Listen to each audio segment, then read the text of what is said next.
नाग पंचमी की कथा चुपके से सुनने मात्र से भी आपके सभी पाप खत्म हो जाते हैं। काल सर्प दोष खत्म हो जाता है। पितृदोष, पुरानी से पुरानी गरीबी दूर हो जाती है। अगर आप नाग पंचमी की पूजा न कर सके तो आप नाग पंचमी की कथा अवश्य सुने। लेकिन याद रहे, संपूर्ण फल की प्राप्ति के लिए नाग पंचमी की कथा अंत तक जरूर सुने। इसे बीच में रोका नहीं जाता। जो व्यक्ति चुपके से भी नाग पंचमी की कथा को सुन लेता है तो उसके ऊपर सदैव भगवान भोलेनाथ की कृपा बरसती है, माता लक्ष्मी की कृपा बरसती है। सावन के पवित्र महीने में नाग पंचमी की कथा पूरे परिवार को, हर किसी को सुननी चाहिए। सावन के जाते जाते भगवान शिव जी आपकी झोली खुशियों से भर देंगे। इसलिए कथा को अंत तक जरूर सुने और इसके महत्व को भी जाने। तो आइए सुनते हैं नाग पंचमी की कथा। हे नागों के राज, हे भगवान शिव जी, यदि कोई हमारे वीडियो पर सच्चे दिल से कमेंट बॉक्स में हर हर महादेव लिखे तो उसके परिवार में कभी काल सर्प दोष मत लगने देना। प्राचीन काल में किसी नगर में एक सेठ जी रहते थे। उनके 7 पुत्र थे और सातों शादीशुदा थे। सातों पुत्रों की बहुओं में सबसे छोटी बहू सबसे ज्यादा विदुषी, सुशील और संस्कारी थी। एक दिन सबसे बड़ी बहू ने सभी देवरानियों से कहा कि आज घर को लीपने के लिए पीली मिट्टी लेकर आते हैं। तो सभी बहुएं डलिया और खुरपी लेकर मिट्टी लेने चली गई। जब बहुएं मिट्टी खोदने लगी तब वहां एक सांप निकला। बड़ी बहू उस सर्प को खुरपी से मारने लगी तो छोटी बहू बोली, मत मारो इसे, यह बेचारा तो निरपराध है। यह सुनकर बड़ी बहू ने सर्प को नहीं मारा। तब सर्प एक ओर जाकर बैठ गया। छोटी बहू ने सर्प से कहा, आप यहाँ से जाना मत, मैं अभी आती हूँ। ऐसा कहकर छोटी बहू सर्प के लिए दूध लेने चली गई। घर पहुंचकर वह अपने कामों में लग गई और सर्प को किया वादा भूल गई। अगले ही दिन जैसे ही उसे यह बात याद आई तब वह दूध लेकर वहां पहुंची। तब उसने देखा कि सर्प तो वहीं पर बैठा है।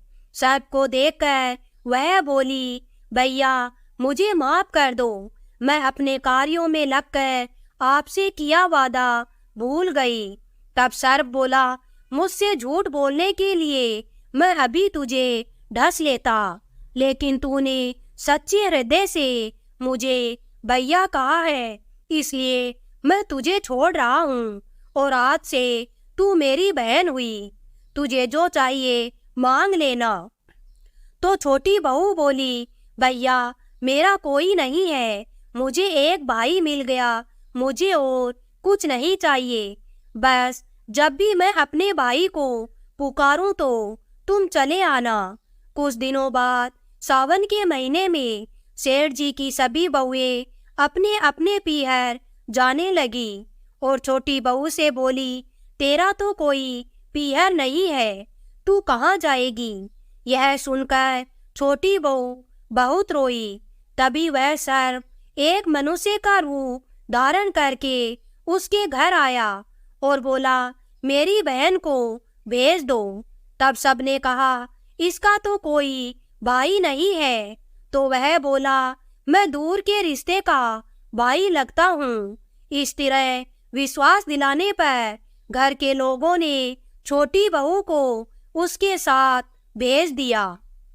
रास्ते में उसने छोटी बहू को बताया कि बहन, मैं तुम्हारा भाई सर्प हूँ और तुम्हें अपने साथ अपने घर नागलोक ले जाने आया हूँ। तुम डरना मत, तुम मेरी पूंछ पकड़ लो। छोटी बहू ने सर्प के कहे अनुसार ही किया। जैसे ही वह नागलोक पहुँचे, नागलोक के धन ऐश्वर्य को देखकर छोटी बहू चकित रह गई। सर्प उसे अपनी माता के पास ले गया और बोला, माता, यह मेरी बहन है। इसने मेरी जान बचाई थी और यह कुछ दिन हमारे साथ रहने आई है। सर्प की माता ने छोटी बहू को गले से लगा लिया। अब वह वहाँ खुशी खुशी रहने लगी। वहाँ शेषनाग के बहुत छोटे छोटे बच्चे जन्मे हुए थे। वो रोज देखती कि माँ सभी को रोज दूध ठंडा करके घंटी बजाती। घंटी की आवाज सुनकर सभी बच्चे वहाँ आकर दूध पी लेते थे। एक दिन वह माँ से बोली, माँ, आज मैं दूध ठंडा कर देती हूँ। अभी दूध ठंडा भी नहीं हुआ था कि उसने जल्दीबाजी में घंटी बजा दी और घंटी की आवाज सुनकर छोटे छोटे सांप दौड़ पड़े। दूध पीते ही कईयों के फन जल गए। सभी सर्प बोले, हम इसे डसेंगे, परंतु माँ के समझाने पर बच्चे मान गए। फिर उसके भाई सर्प ने और उसकी माँ ने छोटी बहू को हीरे मोती और जवाहरात देकर उसे विदा कर दिया। इतनी सारी धन दौलत देखकर बड़ी बहू बोली, भाई ने इतनी सारी दौलत दी है तो इसे झाड़ने के लिए एक सोने की झाड़ू भी दे देता। यह सुनकर सर्प ने सोने की झाड़ू भी लाकर दे दी और उसकी माँ की तरफ से हीरे मोतियों और मणियों का एक अद्भुत हार भी दिया। उस हार की प्रशंसा सारे नगर में होने लगी। जब यह प्रशंसा नगर की रानी ने सुनी तो उस हार को पहनने की इच्छा उसने राजा को बताई। राजा ने तुरंत अपने सैनिकों को वह हार लेने के लिए भेज दिया।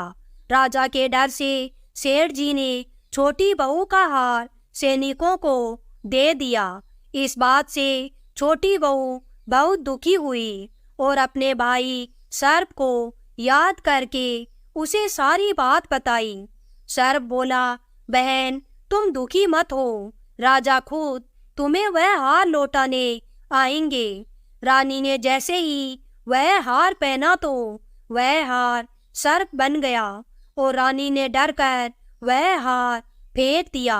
यह देखकर राजा ने छोटी बहू को उपस्थित होने का आदेश दिया। सेठ जी स्वयं छोटी बहू को लेकर गए। राजा ने छोटी बहू से पूछा, तूने क्या काला जादू किया है?